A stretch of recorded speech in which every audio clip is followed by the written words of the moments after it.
Vitruvius, who had a very cool name, it's now one of my favorites, was an ancient Roman architect who had a very big influence on the way that we build things, thanks to his famous book on architecture.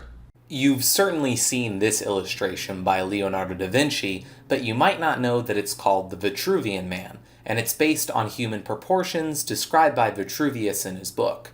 On Architecture covered what you would expect from its name: how to build harbors and temples, what materials to use for strong walls, and the different styles of columns, but what made it really exceptional was how Vitruvius saw the importance of buildings on people. Vitruvius thought that buildings should serve how we go about our lives. He wrote that libraries should be built facing the east so that we could read using the morning light, and that temples should be on public roads so passerbys could pray at them more conveniently. In other words, buildings have to be useful, which is one part of the Vitruvian triad.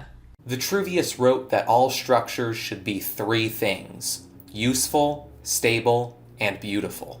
And the emphasis he put on beauty really resonated with Renaissance-era architects who ate up his books and paid close attention to all three of those points. And in my opinion, living in the United States, our most beautiful buildings proudly copy the Greco-Roman style that Vitruvius provided us the templates for.